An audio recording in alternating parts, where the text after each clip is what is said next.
ग्रंथराज श्रीमद् भागवतम की जय। विश्व गुरु शिल प्रभुपाद की जय। श्री श्री राधा वृंदावन चंद्र भगवान की जय। तो शिल प्रभुपाद कह रहे हैं, we can not take the medicine according to our own whim or the direction of a friend. यदि हमें कोई बीमारी है और उसमें हम सही होना चाहते हैं, रोग है, तो हम अपने मन से औषधि नहीं लेते। क्या ऐसा है कि हमें लगता है ये इसमें औषधि गुण होंगे तो हम ले लेते हैं? नहीं ना।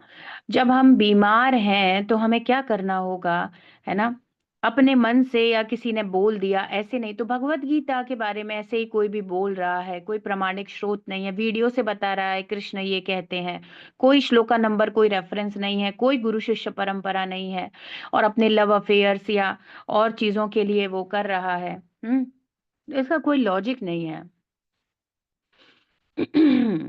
तो प्रभुपाद कह रहे हैं ऐसे नहीं है, ऐसे ऐसे नहीं है कि बीमारी कोई प्रॉब्लम है तो वो सॉल्व हो जाएगी। It must be taken according to the direction on the level or the direction given by a physician. तो अगर वो मेडिसिन है तो उस पे या तो मेंशन किया गया होगा या डॉक्टर जैसे बताएगा वैसे ही लेनी है, तब आपको प्रॉपर लाभ मिलता है। वो कितनी लेनी है, कैसे लेनी है, कब लेनी है, कब बेस्ट उसका काम होगा, ऐसे सब कुछ निर्धारित है। ऐसे ही ये भक्ति का विज्ञान है या भगवत गीता के उपदेश हैं, बस ऐसे ही नहीं हो जाएगा।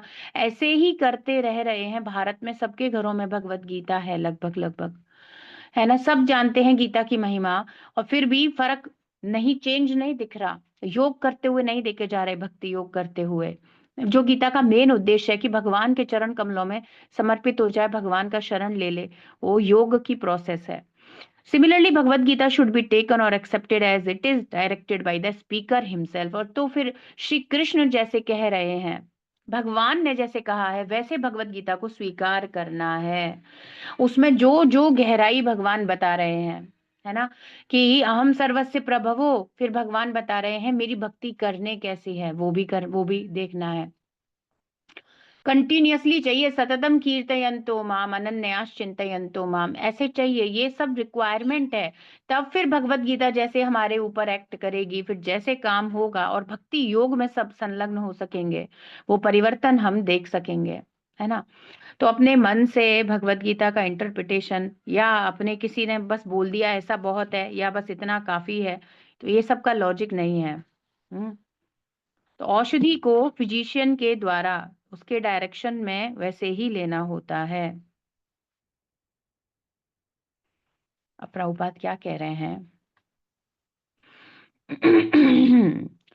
Maya is always peeping, ready to take advantage of our any lapse from devotional standards. So everyone should be continuously engaged in either chanting, studying or working and preaching.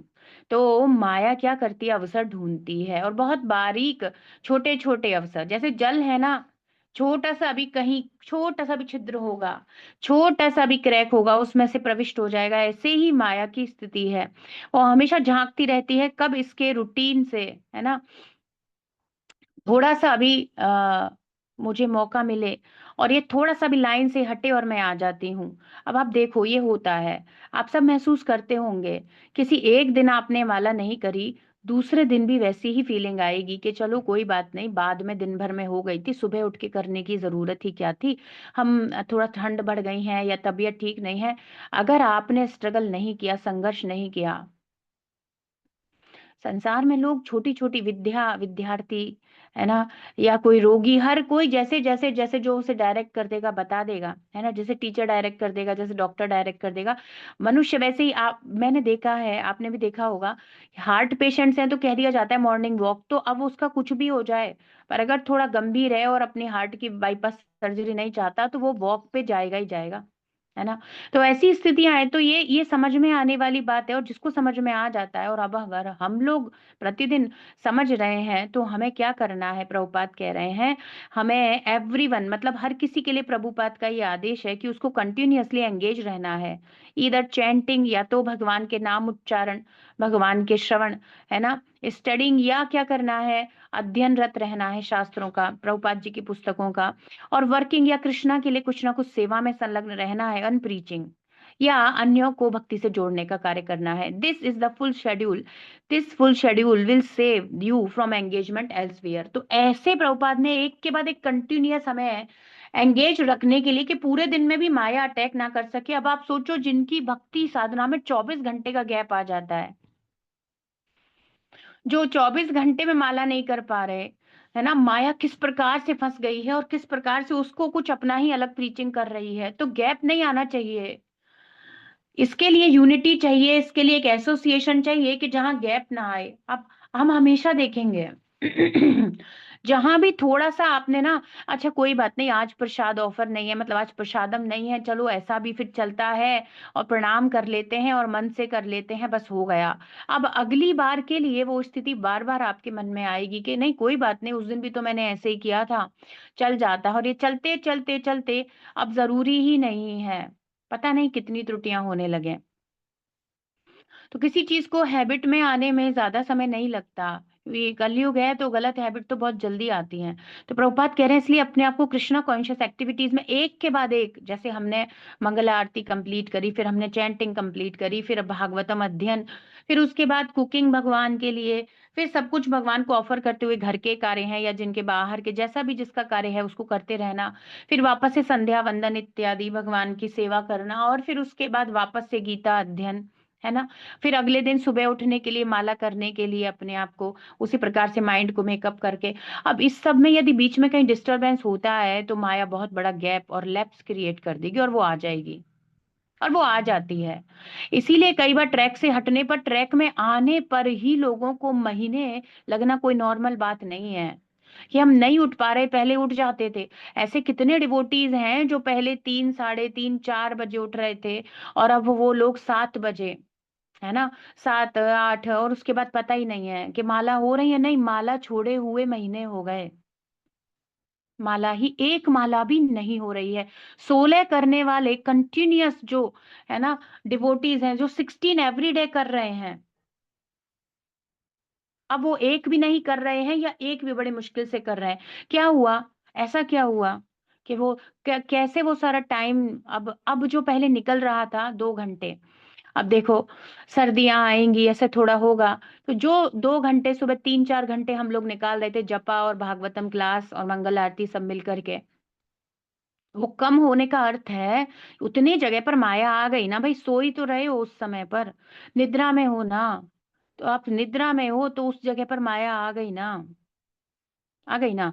वो टाइम जो आपका कृष्णा का था वो इंक्रीज होना चाहिए था एक गंभीर साधक का, और वो टाइम यदि डिक्रीज हो गया है तो बड़ी चिंता की बात है। अब उसका माया कारण कोई भी दे देगी, माया कारण कोई भी दे देगी। मारा माया कह देगी नहीं नहीं बहुत ठंड हो गई है, नहीं मेरे तबीयत खराब रहती है, फिर माया कह देगी नहीं नहीं ये भी जरूरी था, घर की रेस्पॉन्सिबिलिटीज थी। पर हाँ, एक्चुअली में उसके अंतःकरण में ये होना चाहिए कि आज अगर मुझे किसी इमरजेंसी के कारण अपना ये मॉर्निंग का टाइम छोड़ना पड़ रहा है तो इस बात की पूरे दिन चिंता करे और इसका पश्चाताप करे और गिलानी महसूस करे, और अगले दिन जैसे भूखे को भूख लगती है और एकदम वो भोजन की तरफ भागता है, ऐसे अपनी मॉर्निंग साधना के लिए भागे कि नहीं नहीं ऐसा नहीं है, एक दिन बस बहुत, अब एक दिन भूखा रह लिया जाए एकादशी पे, अगले दिन भूख लगती है, तो ऐसे भागे कि नहीं नहीं कल मुझे वंचित किया गया, है ना, किसी भी मेरे प्रारब्ध और कर्म के कारण, परिवार या कुछ कुछ भी ले लो, बहुत सारे तरीके से आ सकता है ये तो।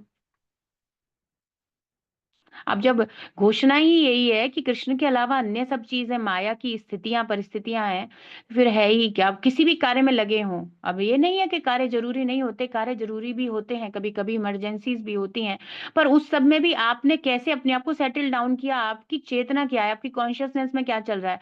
अरे हो जाता है, चलता है, देख लेंगे, बहुत समय पड़ा है, क्या हो गया, इतने समय से कर रहे हैं, अगर ऐसी थिंकिंग है तो बड़ी गड़बड़ हो जाएगी आपको ट्रैक पे आने पर। जिसको पूरे दिन यही चिंता रहे, आज छूट कैसे गई क्लास, आज छूट कैसे गई, आज मेरा अध्ययन कैसे रह गया, है ना। ये सारी चीजें कृष्णा भी देखते हैं, यतन तश्चा दृढ़व्रता, भगवान देखते हैं प्रयास कर रहा है कि नहीं, है ना। तो माया एंड कृष्णा और ऑलवेज साइड बाय साइड, इतना बारीक अंतर है कि पता ही नहीं चलता माया है या कृष्णा है।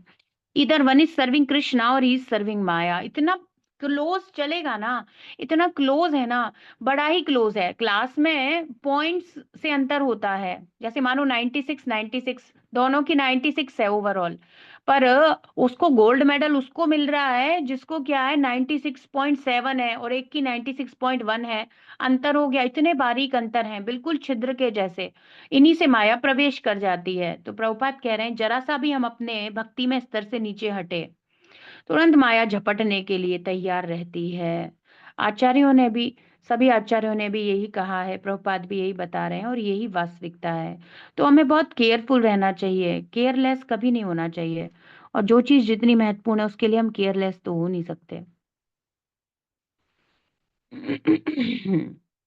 ओम नमो भगवते नरसिंहाय, नमस्ते जस्तेजसे आविराविर्भव, वज्रनख वज्रदंष्ट कर्माशयान् रन्धय रन्धय तमो रसग्रस ओम स्वाहा, अभयमभयमात्मनि भूयिष्ठ ओम श्रौम। तो 3.8.21 को आज हम पढ़ेंगे।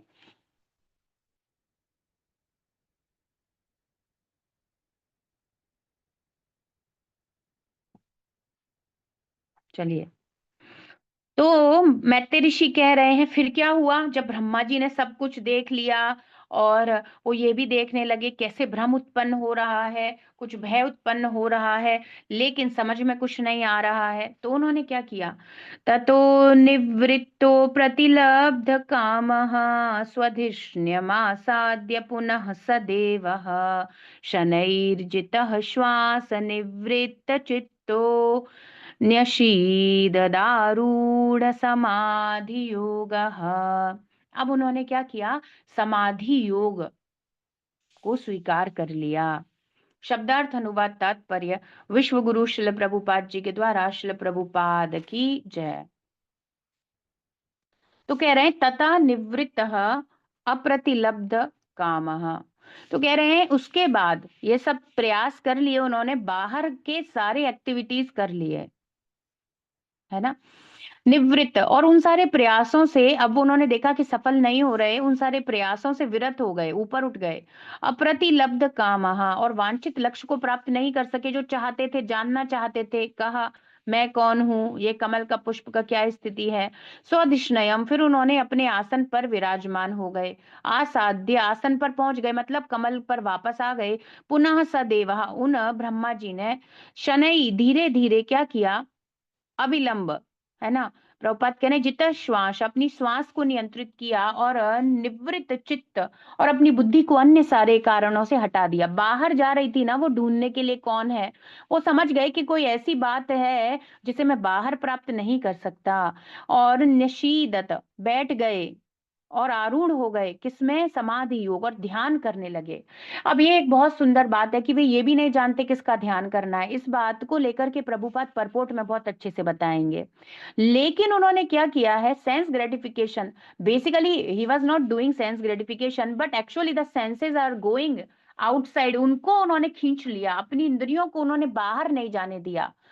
कई बार क्या होता है कि ऐसे नहीं है, देखो कि हम लोग किसी चीज, जैसे अब न्यूज़पेपर है तो ज्यादातर डिवोटी आप और हम नहीं इन चीजों को ध्यान देते, या न्यूज में क्या आ रहा है ना, पर फिर भी इंद्रियों की एक प्रवृत्ति है, कुछ भी बाहर हो रहा है, और यदि, वही तो बात थी, प्रभुपाद कह रहे थे माया का बीच में घुसने का प्रयास रहता ही है। तो कहीं भी हम कुछ सुन रहे हैं, तुरंत हमारा एकदम अच्छा क्या हुआ था, हालांकि वो वैसे नहीं है कि कोई है, पर फिर भी एक प्रवृत्ति होती है बाहर जाने की, एक जिज्ञासा, एक कुछ होता है। तो ये जो चीज है इसको भी ब्रह्मा जी ने अब रोक लिया, कि वो अब ये भी नहीं जानना चाहते। उन्होंने कहा कि मेरे बाहर ढूंढने से या एफर्ट करने से कुछ नहीं हो रहा है ना। तो वे अंत, अपने अंतःकर अंदर की तरफ जाने के लिए समाधि योग में बैठ गए। तो उन्होंने क्या किया, तत्पश्चात वांछित लक्ष्य प्राप्त करने में असमर्थ होकर वे ऐसी खोज से विमुख हो गए, और पुनः कमल के ऊपर आ गए। इस तरह इंद्रिय विषयों को नियंत्रित करते हुए उन्होंने अपना मन परमेश्वर पर एकाग्र कर लिया, है ना। तो ब्रह्मा जी ने क्या किया, इंद्रिय विषयों को नियंत्रित कर लिया। ये बहुत अच्छा लगता है कृष्णा को, पूरी भगवत गीता में भगवान यही बताते रहते हैं। नियंत्रित करो, इन इंद्रियों को नियंत्रित करो। अब ये भी जो प्रयास कर रहा है, मानो कि वो परफेक्ट भक्ति योगी नहीं है, पर कोई भी योगी है, पर वो ऐसे प्रयास कर रहा है, एटलीस्ट संसार को भोगने का प्रयास नहीं कर रहा, तो कुछ तो वह प्राप्त करता है। जो भी इंद्रियों की बहिर्मुख प्रवृत्ति को रोक लेता है, बाहर नहीं जाने देता। तो thereafter being unable to achieve the desired destination, he retired from such searching and came back again to the top of the lotus. Thus, controlling all objectives, he concentrated his mind on the Supreme Lord. तो actually अभी प्रभुपाद बता रहे हैं, देखो अभी clear होगा, समाधि में सबों के परम कारण पर मन को एकाग्र करना होता है। तो ये जरूरी नहीं है कि वे ये जान ही गए थे कि कृष्ण है, पर उन्होंने कहा कोई तो कारण है उसी पर, और वे परम कारण कौन निकले? परमेश्वर ही थे। अब ऐसे गजेंद्र थे, गजेंद्र ने प्रार्थनाओं में जो करी है, भगवान प्राप्त हुए, उन्हें भगवान के दर्शन हुए, पर कहीं भी उन्होंने भगवान का नाम नहीं लिया, या कृष्ण कहकर या गोविंद या हरि कहकर भी नहीं पुकारा, पर वो बार बार क्वालिटीज को वर्णन कर रहे थे कि आप ही हो वो जो परम है, जो स्वतंत्र है, जो सबका स्वामी है, जो ऋषियों के मन को आकर्षित करता है, जिसके लिए अमलात्म बुद्धि के लोग चलते हैं। ऐसा ऐसा करके ग्लोरिफिकेशन कर रहे, तो जितने डेमीगॉड्स थे सब खड़े रहे, बोले हमारे बारे में तो बात ही नहीं कर रहे वे। पहले श्लोक से ही वे मना कर देते हैं कि मैं आप लोगों को बुला ही नहीं रहा, तो इसलिए और कोई आया नहीं देवी देवता उनकी सहायता करने के लिए, ब्रह्मा जी शिव जी कोई भी नहीं आया। बोले ये सब जो तुमने क्वालिटी बताई है, बेसिकली ये हमारी है नहीं, है ना, ये सब क्वालिटी मेरी है ही नहीं। सारे देवी देवता बोले ये क्वालिटी तो है ही नहीं, वो केवल कृष्णा की थी। तो एक्चुअली ही डिडंट नो कि मैं किसको पुकार रहा हूं, पर उस परम कारण के प्रति चलना चाहते थे, तो भगवान सहायता करते हैं। तो प्रभुपाद कह रहे हैं कि उन्होंने अपना मन क्या किया? परमेश्वर पर एकाग्र किया। जानते नहीं है परमेश्वर कौन है, पर इतना जानते हैं कि ये कमल का पुष्प है तो इसका कोई सोर्स है, यदि मैं कोई हूं तो मेरा कोई कारण है, मैं कौन हूं और मेरा क्या कारण है, इतना तो जानने की जिज्ञासा थी। तो जिज्ञासा सुंदर वाली थी, है ना, इसीलिए काम हो रहा है ब्रह्मा जी का। तो समाधि में सबों के परम कारण पर मन एकाग्र करना होता है, चाहे मनुष्य को इसका ज्ञान हो या ना हो कि परमेश्वर साकार है, निराकार है या अंतर्यामी है, पर उसने अपनी अथातो ब्रह्म जिज्ञासा की यात्रा तो शुरू कर दी है। इस यात्रा के प्रयत्न से ही श्री कृष्ण प्रसन्न हो रहे हैं, और अब देखेंगे हम अगले श्लोकों में ब्रह्मा जी को भगवान के धाम, भगवान के दर्शन सब हो जाएगा, है ना। तो वो वांछित लक्ष्य है, वे जानना चाहते थे अपने अस्तित्व के बारे में। अब यहाँ तो बहुत ही इसको ट्विस्टेड किया जाता है मटेरियल वर्ल्ड में, क्या अस्तित्व है, आइडेंटिफिकेशन है, क्राइसिस होते हैं लोगों को, तो मुझे कुछ बनना है, कोई प्रोफेशनल कोर्स करना है, या मुझे अपनी पहचान बनानी है। कितने कितने ऐड और आप चीजों में देखोगे, वो माताएं कहती हैं मुझे अपनी पहचान बनानी है, और पता नहीं पहचान बनाने के लिए क्या क्या करते रहते हैं। कितना मिसअंडरस्टैंडिंग है ना, कितना उल्टा है यहाँ पर आइडेंटिफिकेशन। वो लोग वो सोचते हैं कि यहाँ के लोग यदि मुझे जान लेंगे, मैं किसी पद पर बैठ जाऊंगा या थोड़ा फेमस या मेरे रील्स हिट हो जाएंगे, तो मेरा आइडेंटिफिकेशन है ये, मैं एक इंस्टाग्राम का व्यक्ति हूँ। They think like that. कितना अजीब है ये पहचान है क्या? ये बिल्कुल भी नहीं है, बल्कि ये भ्रम है सबसे बड़ा। और फिर उससे कनेक्ट हो जाना, ये तो बेवकूफी है। यही सब चल रहा है। पहचान पहचान के क्राइसिस हैं जीव को, पर बुद्धिमान व्यक्ति जैसे ब्रह्मा जी हैं, ये सब कैसी पहचान चाहते हैं? रियल, वास्तविक पहचान। ऐसी झूठा आइडेंटिफिकेशन नहीं, इनको रियल, वास्तविक, वेद्यम वास्तवमत्र वस्तु, इनको रियल आइडेंटिफिकेशन चाहिए, रियल रियल चीज की नीड है। They want the cause of all causes, परम कारण को ढूंढ रहे थे। तो इसीलिए तो ऐसे जो लोग बाकी के इधर उधर खोज रहे हैं, प्रभुपाद कहते हैं भैया उन्हें नहीं मिलने वाला। जो परम की कोई जिज्ञासा करता है श्रेष्ठतम वस्तु के, आगे के श्लोक के तात्पर्य में प्रभुपाद बताएंगे। तो कह रहे हैं समाधि में सबके परम कारण पर। अभी देखो कितनी अजीब बात है, हम लोगों के ऊपर देखें तो हमको तो प्रभुपाद ने बता दिया कि cause of all causes is Krishna, but even फिर भी हम ऐसे नहीं चल रहे, ब्रह्मा जी कुछ नहीं जान रहे हैं, फिर भी वो इस प्रकार से अपनी इंद्रियों को नियंत्रित कर लिए, और हम तो जान गए हैं। तो हमारा प्रोसेस कितना सरल होना चाहिए, वो तो अभी ढूंढ रहे हैं कि कौन है। इसीलिए उन्हें काफी लंबा समय लगा तपस्या करने में। पर आप और हमको तो बता दिया गया है, फिर भी हम अपनी इंद्रियों को नियंत्रित नहीं कर पा रहे, और इंद्रियों को बेसिकली भगवान की सेवा में नहीं लगा पा रहे। नियंत्रित तो वो वैसे ही होंगी, तो ये ना कर पाने के कारण अभी तक भी हमें उतनी जल्दी प्राप्ति नहीं हो रही है, पर ब्रह्मा जी को हो जाएगी। तो कह रहे हैं चाहे मनुष्य ये भी नहीं जानता वो साकार है, निराकार है, पर ये तो समझ गया। एक तो एक्चुअली ये वो सबसे बड़ी बात है, उसमें ये भाव नहीं है कि मैं ही भगवान हूं। मैं ही सर्वश्रेष्ठ हूँ, ब्रह्मस्मि, मैं ही भगवान हूँ, ऐसा नहीं है उसके अंदर, है ना? तो वो उनके अंदर ये है कि मेरा कोई कारण तो है, मुझसे कोई सुपीरियर तो है, बस इतना मान लेने पर। और ऐसे उन्होंने समाधि में अपनी इंद्रियों को सबको बाहर जाने से रोक लिया। और निराकार है, अंतर्यामी है, परमेश्वर है, कौन है उन्हें कुछ नहीं पता अभी।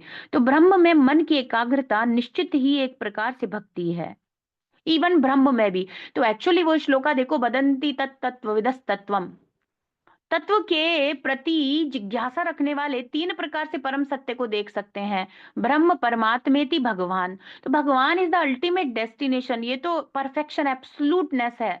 पर एक्चुअली ब्रह्म और परमात्मा तक आने वाले भी वो भी योगी हो गए ना, वो भी तत्व को जिज्ञासु, तत्व जिज्ञासु लोग हो गए। तो वे भी ट्रांसीडेंटलिस्ट आध्यात्मवादियों में रखे जाते हैं। कहीं एक बार कोई क्वेश्चन पूछ रहे थे माता जी, आध्यात्मवादी कहा जा रहा है ये जो अन्य योगी होते हैं। हाँ, तो अध्यात्म में तो वो एक्चुअली शरीर से ऊपर कुछ है, इस बात से वो हायर किसी चीज में जाना चाहता है तो अध्यात्मवादी तो है ही। जो बॉडी के लिए लेवल पर ही आहार निद्रा भय मैथुन में लगा रहना चाहता है, वो तो इसी संसार का बद्ध जीव है। अध्यात्मवादी अपने से श्रेष्ठतम कुछ स्थिति तो सोचता है, इससे ऊपर सोचता है। तो वो ट्रांसीडेंटलिस्ट तो है ही, उनको भक्ति योगी डिफरेंट कैटेगरी हो गई, वो एक प्योर स्टेट हो गई। पर एक्चुअली वो और लोगों से, एवरेज लोगों से तो ऊपर हैं।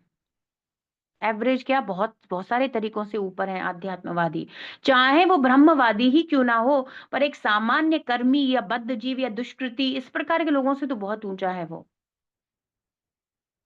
तो ब्रह्म में मन की एकाग्रता निश्चित ही एक प्रकार की भक्ति है। पर ये पूर्ण नहीं है, पर हाँ है तो सही कि वो कुछ हायर तो चाहता है। अब वो ग्रॉस लेवल के सेंस ग्रेटिफिकेशन तो एटलीस्ट नहीं चाहता। निजी इंद्रियों के प्रयासों को रोकना और परम कारण पर चित्त को एकाग्र करना आत्मसमर्पण का लक्षण है। और जब आत्मसमर्पण उपस्थित होता है तो वह भक्ति का निश्चित लक्षण है। तो उन्होंने अब अपने आप को, यही तो बात है कि उन्होंने ये समझ लिया कि मुझसे श्रेष्ठतम कोई स्थिति है। ऐसा बिल्कुल भी नहीं है कि मुझसे श्रेष्ठतम कुछ नहीं है, मुझसे श्रेष्ठ कुछ है। ऐसा ब्रह्मा जी समर्पण तो दिखा रहे हैं। तो कह रहे हैं अपने बाहर के सारे प्रयासों को रोक लिया।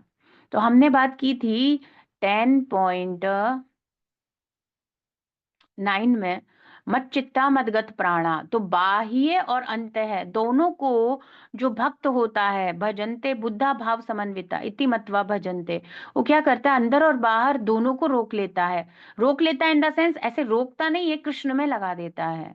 तो मन, बुद्धि, अंतःकरण, चित्त, ये सारी जो सारी चीजें हैं, इनको कृष्ण से कनेक्ट कर देता है। और बाह्य प्राण की भी जो कार्य एक्टिविटीज है, हाथ पैर इंद्रियां मुख इत्यादि, ये सब जो भी है, इन इंद्रियों को भी भगवान की सेवा में लगा देता है। तो वो दोनों तरीके से कंप्लीटनेस होती है।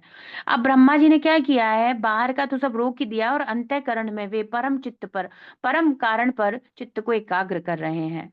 और ये उनका आत्मसमर्पण है। चाहते तो वे भी टाइम निकाल सकते थे, और टाइम की कोई लिमिट ही नहीं है ब्रह्मा जी के लिए, हम लोगों के कंपैरिजन में तो नहीं है। तो आत्मसमर्पण का लक्षण है, और जब आत्मसमर्पण उपस्थित होता है तो भक्ति का निश्चित लक्षण है। तो भक्ति का निश्चित लक्षण है आत्मसमर्पित होना। और हमें प्रभुपाद ने सीधे बताया है कृष्णा को समर्पित होना, है ना? तो यदि अपने जीवन के चरम कारण को जानने की इच्छा है तो प्रत्येक जीव को भगवान की भक्ति में, सेवा में लगने की आवश्यकता है। तो प्रभुपाद कह रहे हैं यदि कोई इतना ही समझ रहा है तो उसे भगवान की भक्ति में संलग्न होना होना चाहिए। उससे जल्दी कंप्लीटनेस, सब कुछ पूर्ण हो जाएगा तुरंत ही। हम्म। तो ये सुंदर स्थिति है ब्रह्मा जी की। इसीलिए अब आगे क्या हुआ, कालेन सो जह पुरुषायुषा भी प्रवृत्त योगेन विरूढ़ बोधः स्वयं तदंतर्हृदयेव भातम अपश्यता अपश्यता अपश्यत यन्न पूर्वम। अब क्या हुआ भाई, इससे कितना बड़ा चेंज आ गया, जस्ट भोग बंद कर देने से। और है भी संसार में, यदि हम भोग वृत्ति को आप और हम यदि कुछ कम कर दें तो काफी सारी मिरेकल्स, काफी इसी ब्रेन की कैपेसिटीज को, जैसे कि बताया गया है, जो ब्रह्मचर्य का पालन करते हैं, जिनकी एनर्जी लोअर नहीं जाती और वेस्ट नहीं होती, ऐसे नैष्टिक ब्रह्मचारी। अब आप देखो, ये जो 4 कुमार थे, वो ब्रह्म में ही स्थित थे ना, वे ब्रह्मवादी थे। बट उनको कृष्णा कॉन्शियसनेस में ले आया गया, भगवान कृपा कर दिए, है ना। वे नैष्ठिक ब्रह्मचारी थे और अपने योग की तपस्या से उन्होंने क्या किया था, अपने योग की तपस्या से उन्होंने वैकुंठ में प्रवेश भी पा लिया था, और उसके बाद उन्होंने अपनी आयु को 5 वर्ष में ही रोक रखा था, है ना। तो ऐसी सुंदर स्थिति थी। तो उनको फिर हुई ना भगवान की कृपा, और अंततः वे समझ भी गए, है ना। भगवान के तस्य अरविंद नयनस्य किंजल मिश्र तुलसी मकरंद वायु, है ना। भगवान के चरण कमलों की तुलसी की सुगंध उनको भगवत भक्ति में मोड़ दी। तो ऐसे हुआ। तो कह रहे हैं प्रभुपाद कि जब वे ऐसे कर रहे थे तो काल क्रम में ऐसे कंटिन्यू करते रहने से अजहा, वो जो स्वयंभू ब्रह्मा थे, पुरुष आयुषः, अपनी आयु के समान, है ना। तो प्रभुपाद इसको बता रहे हैं अपने 100 वर्ष, तो ब्रह्मा जी ने अपनी आयु के 100 वर्ष, और पहले जो किया था वो देवताओं की आयु, कुछ इस प्रकार से वर्णन है ना। तो अभी जो उन्होंने तपस्या करी है, तो थोड़ा सा अंतर है। जब हमने सेकंड कैंटो में पढ़ा था, जब ब्रह्मा जी ने तपस्या करी थी, वो ब्रह्मा जी के पहले दिन को बताया गया था, जब ब्रह्मा जी बस उत्पन्न हुए थे, और उनको वहीं से तेने ब्रह्म हृदय कर दिया था। तो वो ब्रह्मा जी के उत्पत्ति का पहला दिन था। और अब ये जर्नल रोज ही प्रलय हो रही है, तो इसमें क्या करते हैं वे 100 वर्षों तक अपने, ब्रह्मा जी के, नहीं ब्रह्मा जी के 100 वर्ष नहीं, ब्रह्मा जी के 100 वर्ष की तो उनकी आयु ही है। वे क्या करते हैं अपने 100 वर्ष,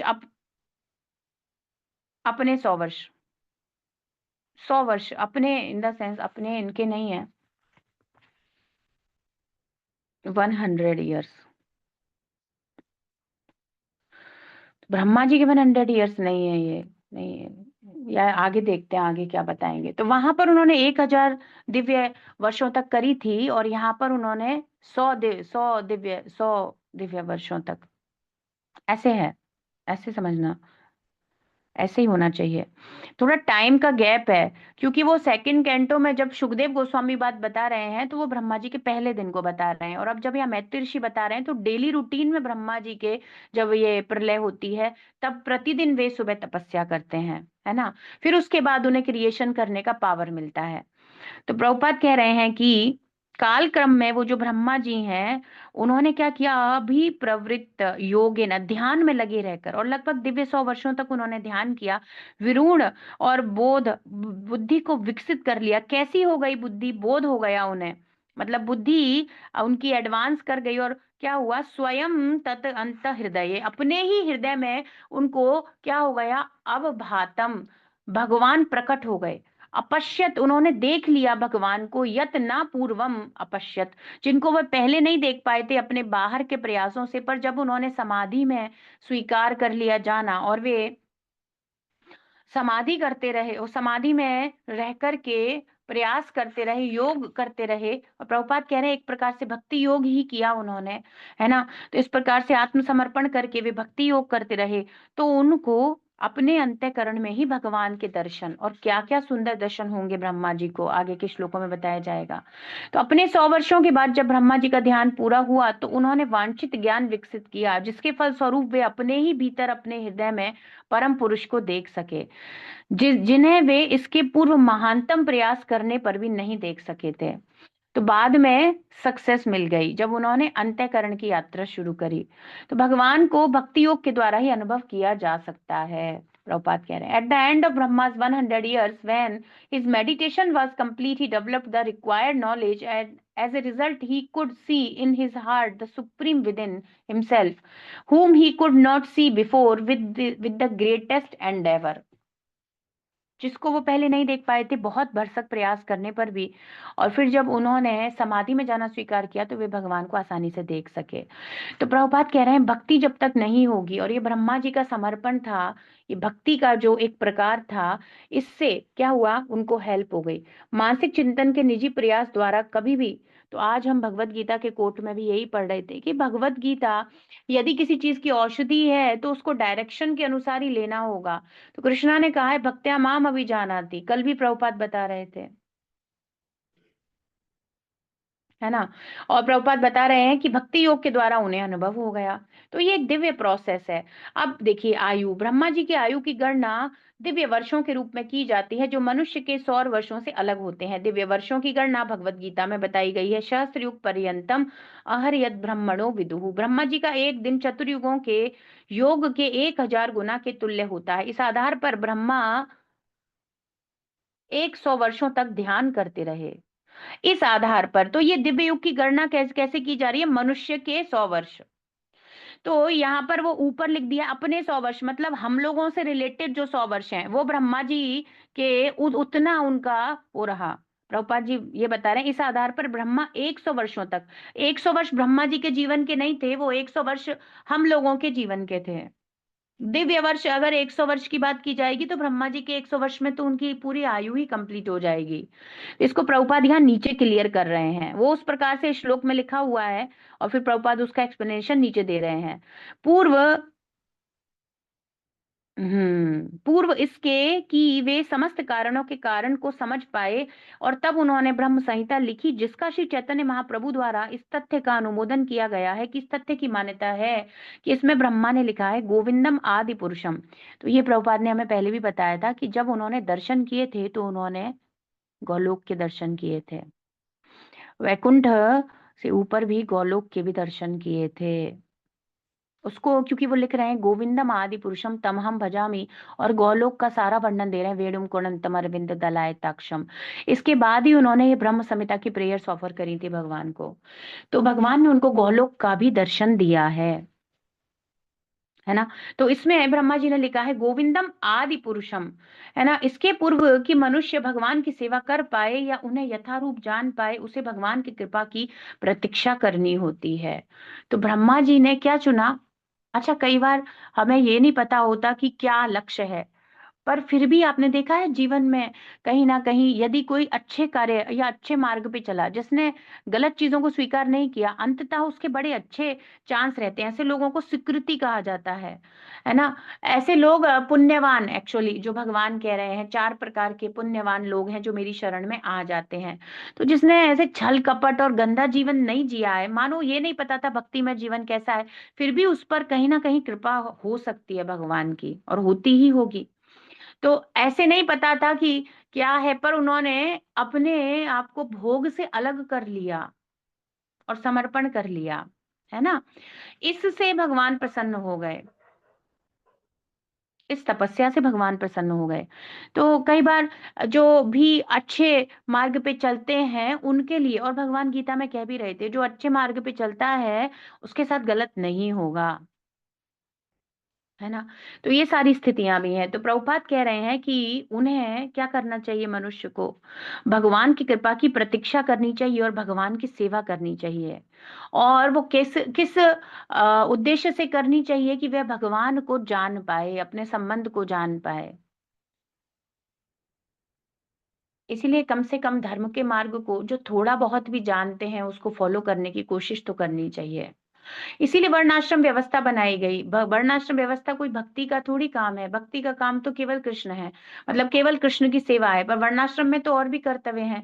पर फिर भी भगवान ने कहा है अतः पुंबिर द्विज श्रेष्ठा वर्णाश्रम विभागशा। ये सब जो है यदि इसको भी फॉलो करता है तो उसकी उन्नति होती है, स्लो होती है पर होती है। ब्रह्मा जी ने अत्यंत तीव्रता के साथ तपस्या की है तो उनको तुरंत ही, है ना? और कोई भी सेंस ग्रेटिफिकेटरी कोई भी ऐसा कार्य है नहीं, तो तुरंत ही उनका चित्त शुद्ध होकर के और भगवान प्रसन्न हो गए। अब देखो कैसे थे कृष्णा, यहाँ से भगवान का सुंदर कैसे दिख रहे थे उसका वर्णन शुरू हो रहा है। मृणाल गौरायत शेष भोग पर्यंक एकम पुरुषम शयानम फणात पत्र युत मूर्धरत्न द्युभिर् द्युभिर्हत ध्वान्त युगान्ततो ये युगान्ततो ये। क्या देखा ब्रह्मा जी ने? मृणाल, कमल का फूल था। गौर, कैसा? सफेद, जैसे सफेद कमल पुष्प हो, ऐसे आयत शेष भोग, ऐसे बड़ी विशाल शेष नाग की नई वो शैया पर, है ना? पर्यंके, उस पर्यंके उस शैया जैसा। तो मतलब ये जो शेष नाग है, कैसा है इनका, व्हाइट, आपने देखा होगा इस चित्र में, बिल्कुल व्हाइट व्हाइट। एक्चुअली भागवतम के पीछे देखो, है ना, भागवतम का जो कवर दे रखा है। हाँ, इसका फोटो भेज दीजिएगा माता जी ग्रुप में। भागवतम के पीछे कवर दे रखा है ना, आप देखो चारों तरफ सफेद सफेद, बिल्कुल वाइट एकदम सब दिख रहा है। तो शेषनाग जी का कॉम्प्लेक्शन एकदम वाइट, वो वाइट जैसे कि कमल पुष्प की सैया हो, है ना। उस पर भगवान को उन्होंने देखा, शैया पर एकम अकेले एक पुरुष को देखा, शयनम जो उस पर लेटे हुए थे, शयन कर रहे थे, विश्राम कर रहे थे। ऐसे उन्होंने भगवान के दर्शन किए, गर्भोदकशाही भगवान के। हम्म। कैसे थे, मृणाल, कमल के फूल की, सफेद रंग का कमल का फूल हो ऐसी। कितनी सुंदर सी बात है। इस पर भगवान शयन कर रहे थे, और क्या कर रहे थे, फण आत पत्रम, और उनके ऊपर क्या था, वो जो शेषनाग के फण थे वो छाते के समान भगवान को प्रोटेक्शन दे रहे थे, छाया दे रहे थे। आयुत मूर्ध रत्ना, और उन फणों पर, एक एक फण पर बहुत मड़ियां लगी हुई थी। उनके मूर्ध जो सिर था शेषनाग जी का, उस पर रत्न लगे हुए थे, द्युबी जिससे किरणें निकल रही थी, हंत ध्वांत युग अंत। तो ये, और जो प्रलय का जल था, जो युग के अंत में जो प्रलय हो गई थी, 12 घंटे के बाद, ब्रह्मा जी के रात्रि के समय की जो प्रलय चल रही थी, और वो सुबह हो गई थी, पर प्रलय का जल तो था ही, पर एक्चुअली वो जो चमक रहा था, या सब कुछ जो दिखने लगा, प्रकाशित हो रहा था, वो उन मड़ियों से निकलता हुआ रत्नों का प्रकाश था, जिससे सारा अंधेरा दूर हो गया था। ऐसे हुआ था। तो कह रहे हैं ब्रह्मा जी ये देख सके कि जल में शेषनाग का शरीर विशाल कमल जैसी श्वेत शैया थी, जिस पर भगवान लेटे हुए थे, अकेले लेटे थे, अकेले केवल वही पुरुष थे। सारा वायुमंडल शेषनाग के फण को विभूषित करने वाले रत्नों की किरणों से प्रदीप्त हो रहा था। अब ये सब, पहले कुछ भी नहीं दिखा, जल के अंदर चले गए, कमल की डंडी के अंदर चले गए, भाई सब जगह हो आए ब्रह्मा जी, तब भी नहीं दिखे, और अब वो दिख रहे हैं, तो वहीं पर थे। तो ऐसे ही यहीं पर हैं, और हम भागवत बोल रहे हैं इसी में ही हैं, हमारी जिह्वा पर है, जब हम हरे कृष्णा कर रहे हैं, हम बोल रहे हैं, सुन रहे हैं, कानों में है, सब है, पर दिख रहे हैं क्या, नहीं दिख रहे। कब तक नहीं दिखेंगे कृष्ण, तब तक नहीं दिखेंगे जब तक इंद्रियां बाहर देखना चाहेंगी, जब तक हम संसार को देखना चाहते हैं, तब तक कृष्ण होते हुए भी नहीं दिखेंगे। और कभी कभी तो माया ऐसा भ्रम करेगी कि हैं भी क्या, होते हैं क्या भगवान, क्या कृष्ण वास्तव में है क्या, कोई कुछ ऐसा है भी क्या, वो आपको ऐसे भी संशय में डाल देगी। जो हैं और जो एकमात्र हैं, और जो ही दिखने चाहिए, और जो हर जगह हैं, और बिल्कुल समझ में आना चाहिए, फिर भी नहीं दिख रहे, है ना। तो शेषनाग के फन को विभूषित करने वाले रत्नों की किरणों से सारा वायुमंडल प्रदीप्त हो रहा था, इतना प्रकाश निकल रहा था, और इस प्रकाश से उस क्षेत्र का सारा अंधकार मिट गया था, और पहले ब्रह्मा जी को भय उत्पन्न हो गया, और एक भ्रम भ्रम उत्पन्न हो गया, तब भी नहीं दिखे, और अब दिख गए। क्यों, क्योंकि उन्होंने, अब देखो दो ही चीजें है ना, हमारा प्रयास और भगवान की कृपा, यही सब बताया जाता है बार बार बार बार। हाँ, उन्होंने प्रयास किया, भगवान की कृपा प्राप्त हुई, भगवान ने दर्शन दे दिए। अभी भगवान, अब आप बताओ, जब अपने पुत्र के लिए ही कृष्णा के इतना सब है, अपनी ही नाभि कमल से उत्पन्न किए हैं, कृष्णा के फेवर का ऐसा कुछ नहीं है कि भैया कि मेरा पुत्र है तो इसको सरल तरीके से, हमसे, हम लोग तो क्या ही करते हैं तपस्या, ब्रह्मा जी बहुत अत्यंत ही तपस्या किए हैं, तब भगवान दिख गए हैं। हमसे थोड़ी सी भी नहीं होगी, हमसे तो एकादशी फास्टिंग भी बड़ी डिफिकल्ट रहती है, उसमें भी लगता है अरे ऐसे, अरे आज 64 माला करनी है, वही सुन के डर लग जाता है। तब ब्रह्मा जी भगवान को ऐसे देख सके हैं, तो कृष्णा के लिए अब आप सोचो, वे ब्रह्मा जी को भी इतनी आसानी से प्राप्त नहीं हो रहे हैं। अब ये तो बहुत सरल मार्ग, अगर प्रभुपाद कह रहे हैं कि 16 माला जप करो, 4 नियम का पालन करो, और कुछ भी चेंज मत करो, तुम जो कर रहे हो वो ही करो, but make Krishna your centre of focus, को कृष्णा को बना लो, और कर्म योग इवन कर लो, तुम कृष्ण भावना भावित कर्म करते हुए कृष्ण से जुड़ जाओ, इवन आफ्टर दैट प्रभुपाद कह रहे हैं कि I will take you home back to Godhead. अब ये समझना चाहिए कि बहुत सरल सस्ता, एकदम सस्ता वाला डील है ये, इससे सरल डील हमें कहाँ मिल सकता है। तो Brahma could see that on the water, there was a gigantic lotus-like white bedstead, and the body of Sheshnaga on which the personality of Godhead was lying alone. The whole atmosphere was illuminated by the rays of the jewels bedecking the hood of Sheshnaga, and that illumination dissipated all the darkness of those reasons. सब कुछ एकदम प्रकाशित हो गया, और अब ब्रह्मा जी का जीवन भी प्रकाशित हो गया भगवान के अद्भुत दर्शन प्राप्त करके। तो ऐसा सुंदर ये लीला है, और ऐसा सुंदर चरित्र है ये, कितना सुंदर है ना? किसी को भगवान कितना, एक जीव कब से चलता है और कब जाकर फिर उसे भगवत प्राप्ति होती है। लक्ष्मी जी के बारे में अभी तो नहीं बताया गया, अभी तो ये कहा है कि अकेले वो पुरुष विराजमान थे, रहती तो हैं भगवान के चरण सेवन करते हुए, पर उस समय जिस समय दर्शन दिए हैं, अभी केवल भगवान और शेषनाग जी दिखे हैं। अब आगे उन्हें और क्या क्या दिखेगा, है ना? वो सब आगे भगवान, इवन उनको तो फिर गोलोक तक के भी दर्शन भगवान कराए थे। अभी तो इतना ही वर्णन है। और फिर हमने पहले देखा था कि वैकुंठ के सारे दर्शन, फिर उसमें लक्ष्मी जी दिखी थी, वैकुंठ का पूरा उनको दर्शन कराया था ब्रह्मा जी को भगवान ने, तब शायद हो। अभी तो अकेले पुरुष के बारे में ही बताया गया है, लक्ष्मी जी का मेंशन किया नहीं है ना?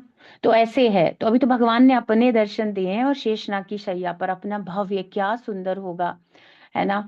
आप बैक ऑफ द बुक देख सकते हो, बहुत सुंदर चित्र है, और ब्रह्मा जी बैठे हुए हैं और भगवान शयन कर रहे हैं, और हर तरफ एकदम वाइट ही वाइट ब्यूटीफुल, और शेषनाग जी हैं वो कमल के पुष्प जैसे, एक बड़े विशाल कमल के पुष्प जैसे वाइट हैं।